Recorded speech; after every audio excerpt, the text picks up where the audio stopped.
Je vous emmène pour un petit voyage, un petit trip dans la mauvaise foi, la manipulation, la caricature, la diffamation, bref, dans le n'importe quoi qui est devenu la zététique moderne, malheureusement. On y va? C'est parti. Éric Plancard, consacré à Laurent Kasprowitz, Je passe en accéléré. docteur en sociologie, apparemment enseignant en économie, je n'ai pas trouvé de détails là-dessus, et auteur d'un livre intitulé Des coups de fil de l'au-delà, point d'interrogation, enquête sur un incroyable phénomène paranormal. Certaines personnes recevraient des appels téléphoniques provenant de proches décédés. Et l'auteur assure disposer de témoignages, d'enregistrements et même de traces objectives de ce phénomène. Eh ben ouais. Voilà, évidemment, une histoire formidable, très bien. Elle pose seulement un petit problème. À la fin de l'article, nous ne savons toujours pas si quelque chose d'extraordinaire s'est réellement produit. Nous savons que Laurent Kasprowitz en est convaincu profondément. Alors, tu sais que c'est un article de journal, coincé entre l'article nécrologie, l'article socioculturel de la ville et la météo. Depuis quand un zététicien scientifique se base sur un article de journal de la presse régionale? Depuis quand? Et que le journaliste a l'air de trouver que ça suffit pour faire un article. Bon. Quelle est cette histoire? Ça commence en 2004, après la mort de la chienne de Laurent Kasprowitz. Quelques mois plus tard, alors qu'il se trouve en voiture avec sa mère et son frère, il dit qu'il aimerait recevoir un signe. À ce moment-là, un SMS arrive, je cite, Salut, j'ai bien réussi mon intégration, tout va bien. Il est signé Julie, qui, à ma connaissance, n'était pas le nom de la chienne de Laurent Kasprowitz. Kasprowitz pense alors assez raisonnablement qu'une étudiante s'est trompée de numéro. C'est une Oh ben, pour une fois que tu es honnête et que tu dis la vérité, effectivement, premier réflexe, c'est de penser que c'était une étudiante qui s'est trompée de numéro. hypothèse raisonnable et je le félicite et va songer. Merci Thomas, mais franchement, ça me fait une belle jambe. Plus tard, le téléphone du domicile se mettait à sonner, sans interlocuteur au bout du fil, et lors d'un de ces appels, il entend finalement ce qui lui paraît être le halètement d'un chien. Je ne vais pas le faire là, ne pas être ridicule, mais il a entendu son chien, un chien. Oui, un chien, ne mens pas, un chien, j'ai jamais dit que c'était le mien. Et tu précises pas que mon chien était décédé quelques jours auparavant d'un cancer du poumon. Et qu'il respirait très fort du coup. Hein, cancer du poumon, tu fais le lien? Ok, là on entend un allaitement très fort d'un chien. Tu fais le lien? Ok. Allaité au téléphone à la suite de ces événements. Chacun de ces événements, si on les prend séparément, il est parfaitement banal. En tout cas, il est insuffisamment documenté pour être. Bah, forcément, la moitié de l'histoire ne figure pas dans l'article. Il y a eu 2 fois 4 minutes de conversation avec le phénomène. J'avais un magnétophone puisque j'étais étudiant en thèse de sociologie et j'ai pu enregistrer, non pas parce que c'était, je le pensais, un phénomène paranormal, mais parce que je pensais que c'était du harcèlement à la base. Ah, tu ne dis pas ça à tes auditeurs. Oh là là là là. Comme ça m'étonne pas. Pour être qualifié d'extraordinaire. Ça peut arriver à tout le monde de rencontrer chacun de ces événements indépendants. Ce qui fabrique le phénomène, c'est le rassemblage, c'est le récit qu'on en fait, la mort Ouais, surtout quand tu connais même pas la moitié de l'histoire, ouais. du chien, le désir d'un signe qui est formulé à haute voix, le SMS qui arrive au bon moment, des appels étranges. Ouais, là, ça pourrait te mettre la puce à l'oreille un petit peu quand même. Hein, même en ayant la moitié de l'histoire. Mais non, bien sûr. T'es là pour convaincre ton auditoire. Puisque Laurent Castrovic a parlé du fait qu'il a versé un SMS de son chien mort à des potes qui auraient pu éventuellement. N'importe quoi, j'ai jamais parlé d'SMS de mon chien mort. Là, tu diffames, tu dis n'importe quoi, tu caricatures, tu crées un homme de paille, comme on dit dans le jargon de la zététique, tu crées un épouvantail. Tu vois, tu crées quelque chose de pas crédible pour que les gens rejettent tout en bloc. On va faire des blagues, je ne sais pas. C'est une enquête, je ne sais pas. Et enfin, donc un bruit interprété comme une respiration canine. Encore une fois, cette respiration très forte du chien correspond à un cancer du poumon du chien décédé 8 jours auparavant, qui respirait de la sorte. Cet assemblage constitue l'étape initiale d'un raisonnement qui se veut scientifique. À partir de là peut démarrer une enquête, faite d'hypothèses que l'on teste, pourquoi pas. Or, Kasprowitz, il transforme régulièrement sa conviction personnelle en un argument. Comment tu peux le savoir? T'as pas lu le livre apparemment. Je cite, Si je n'avais pas vécu, j'aurais un petit sourire aux lèvres. Notez que moi je ne souris pas, je prends ça très au sérieux. Menteur. Tu ricanes et tu attires dans ton ricanement tes auditeurs prêts à s'esclaffer. À qui comptes-tu faire croire tout ça? À qui comptes-tu faire croire ton honnêteté? Et puisqu'il possède un enregistrement, il estime avoir accumulé, je cite, des traces objectives. Alors, un enregistrement est effectivement une trace objective de quelque chose. Un son a été enregistré. Il ne constitue pas une trace objective de son interprétation. Si une voix inconnue apparaît sur mon répondeur, j'établis l'existence d'une voix sur mon répondeur par celle d'une communication avec les morts. Ben, si c'est la voix de ton grand-père décédé ou de ton père décédé, crois-moi que tu vas changer d'avis. C'est quoi ces sophismes à la con là? Et c'est pourtant là que l'affaire devient particulièrement intéressante en fait. Des fantômes qui téléphonent, ce serait presque un cadeau fait à la méthode scientifique. Sincèrement, si vous voulez. L'univers n'en a rien à foutre de la méthode scientifique en 2026. Strictement rien à foutre. Là, tu as un parti pris, tu as une position métaphysique largement discutable. Franchement, c'est naze. Encore un sophisme. Étudiez paranormal et vous apprenez que les morts passent des coups de fil, ça facilite les choses quand même. Hein. Parce que lorsqu'un appel traverse une infrastructure technique, eh bien, Mais personne n'a jamais dit que les morts appelaient les vivants. Je te parle d'un phénomène qui se fait passer comme tel. Tout mon livre est rempli de points d'interrogation et d'hypothèses. Ah merde, t'as oublié de le lire. C'est vrai que t'as pas l'habitude de lire les travaux que tu critiques. Et il laisse des traces, numéro d'origine, horodatage, métadonnées, peut-être même on pourrait géolocaliser le paradis, ou la zone dans laquelle stagnent les morts qui ont accès au téléphone, on ne sait pas à qui ils sont abonnés. On est très loin du classique, la classique apparition fantomatique aperçue quelques secondes au bout d'un couloir obscur. Donc on aurait... Ouais, mais si t'avais un peu de culture, tu saurais que le phénomène est très connu. Dès les années 60-70, dans des publications scientifiques, plutôt des publications spécialisées, pardon, aux États-Unis, il y avait de tels témoignages. Puis il y a eu une étude très sérieuse, faite par Scott Rogo et Raymond Bellès, sortie en 1979, qui ont recueilli 50 cas. Tu le sais pas? Ah merde. En 2012, un universitaire anglais en a recueilli 50 autres. Ah, tu le savais pas non plus. Ah merde. des appels téléphoniques qu'on pourrait investiguer. Bon, après plus de 20 ans d'enquête, c'est déjà en 2004, hein, on est 22 ans plus tard, quand même, le temps passe vite, on pourrait s'attendre à ce qu'il y ait au moins un cas, un seul, dont la chaîne documentaire soit suffisamment solide pour rendre les explications ordinaires sérieusement insuffisantes. Alors, je n'étudie pas le phénomène depuis 2004, je l'étudie environ depuis 2014-2015. Et j'ai quelques enregistrements, oui. L'article, on n'a rien dans l'article qui permet d'avoir un raisonnement structuré qui... Ah ouais, ouais. Alors un article de presse, hein, tu attends à lire dans un article de presse un article scientifique, c'est ça? D'accord, ok. Ok. Et une banane, c'est une pêche, c'est ça? Et c'est une mirabelle aussi, c'est ça? Ok. valide le fait que l'interprétation elle est raisonnable.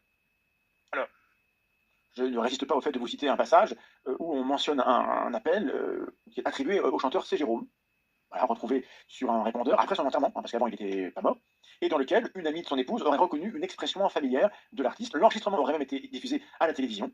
Et ça, c'est une belle histoire. Et telle qu'elle nous parvient, c'est un récit, une interprétation, une reconstruction. Je ne dis pas que c'est faux, mais les données factuelles, elles sont ouf. Les données factuelles, c'est l'enregistrement. Et même quand il est là, tu dis que c'est pas factuel. Tu déplaces les buts en permanence. Magnifique. Et puis il n'y a pas que la veuve de C. Jérôme. Tu as aux États-Unis Aida Lupino, qui est une actrice réalisatrice, qui a vécu 2 fois le phénomène dans sa vie, et qui l'a raconté dans les années 50-60.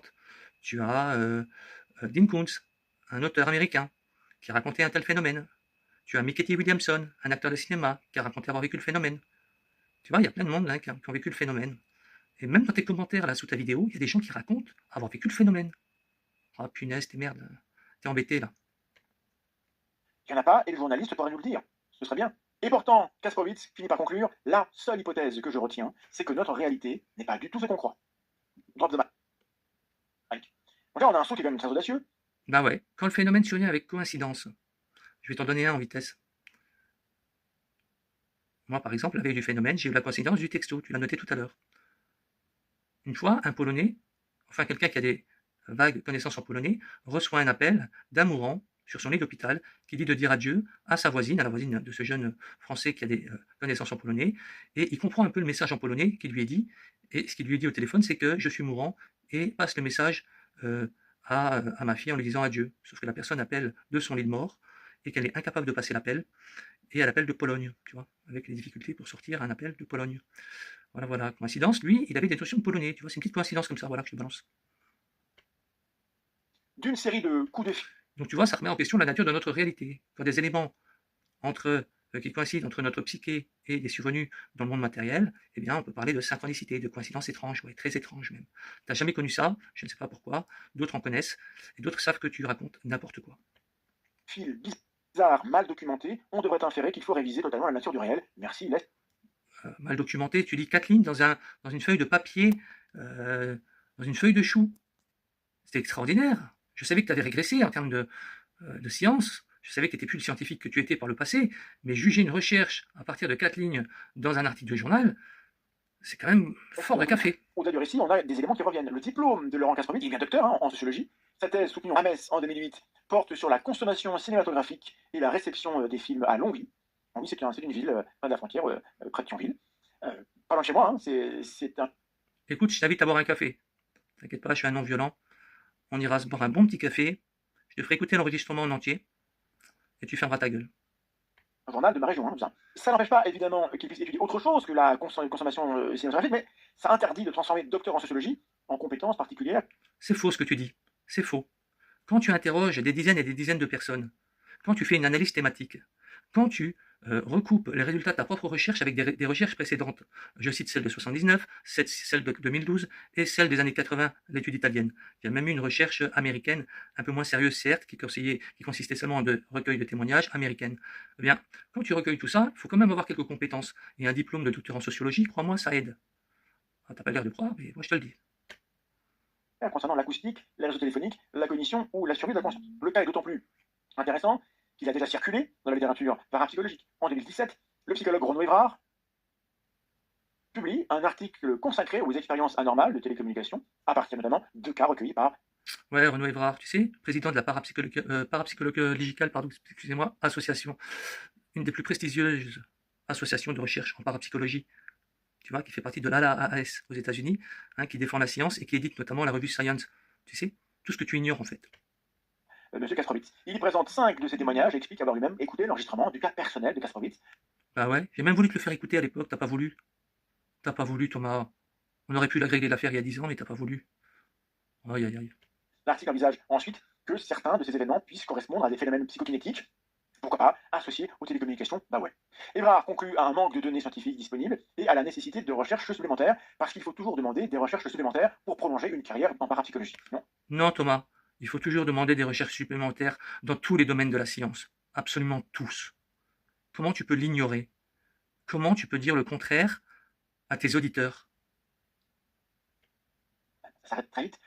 Ceci est une bonne illustration d'un problème récurrent donc de la parapsychologie. Le même matériau circule entre témoins convaincus, auteurs, chercheurs, sympathisants et publications spécialisées, puis il revient dans l'espace médiatique, auréolé du vocabulaire de la recherche. On a zéro avancée, zéro progrès entre l'étude d'Evrard et l'article qu'on a ce mois-ci dans l'Est. Non mais ça c'est toi qui le dis. En lisant 4 lignes, d'un article de journal, d'une presse locale. Je ne savais pas que c'était la base de la recherche scientifique. Tu me l'apprends. De la République. Collectionner et accumuler des témoignages, c'est pas un problème, mais ça ne corrige pas les défauts des témoignages. Le livre de Kasprovitz, il est sorti en 2023, il présente une soixantaine de témoignages. Mais 60 anecdotes, sélectionnées parce qu'elles ressemblent précisément au phénomène recherché, ça ne constitue pas 60 expériences indépendantes. Qu'est-ce que tu racontes? Qu'est-ce que tu racontes? C'est un phénomène spontané. Il prévient pas. Tu crois amener tout ton attirail chez les gens avant que ça se produise, alors que ça se produit très rarement, extrêmement rarement? Qu'est-ce que tu racontes? En procédure de recrutement contrôlé, sans critères permettant de connaître les cas éliminés et sans vérification systématique des événements rapportés, on obtient une collection d'histoires remarquables. Puis c'est tout. C'est éventuel. Non, pas c'est tout. Non, pas c'est tout. Non, là. Tu vois, je suis en train d'écrire un article pour une revue, un comité de lecture, tu vois. Non, non, pas c'est tout, tu vois. Moi, je joue le jeu de la science, tu vois. Je me contente pas de lire des articles de presse. Tellement un matériau sociologique, c'est pas inintéressant, mais c'est pas une démonstration de l'existence des appels post-mortem. Alors, j'ai jamais dit que c'était des appels post-mortem. Tu continues à tomber dans le piège. C'est comme si tu faisais fi de toutes les autres hypothèses. T'en as rien à foutre, de toute façon. T'es là pour vendre ta camelote à ton auditoire. Maintenant, un mot sur le journalisme, quand même. Moi, je veux enfoncer personne, hein, M. Plancard, mais l'article, moi, il me pose question. Laurent Kasprovitz, il a parfaitement le droit de croire que son expérience demeure inexplicable et d'écrire un ouvrage, même 3, 4, 50 ouvrages, pour défendre cette idée, c'est super. Le travail du journaliste, c'est autre chose, ça ne consiste pas à partager complaisamment les croyances d'un théoricien. Or, l'auteur du papier ne se contente pas de rapporter des propos de son interlocuteur, il les accompagne. Il parle lui-même d'exemples ahurissants. Écrit que Kasprovitz, je cite, en bon scientifique, essaie de cadrer les choses. Bah ouais, tu t'en serais rendu compte si t'avais lu le bouquin.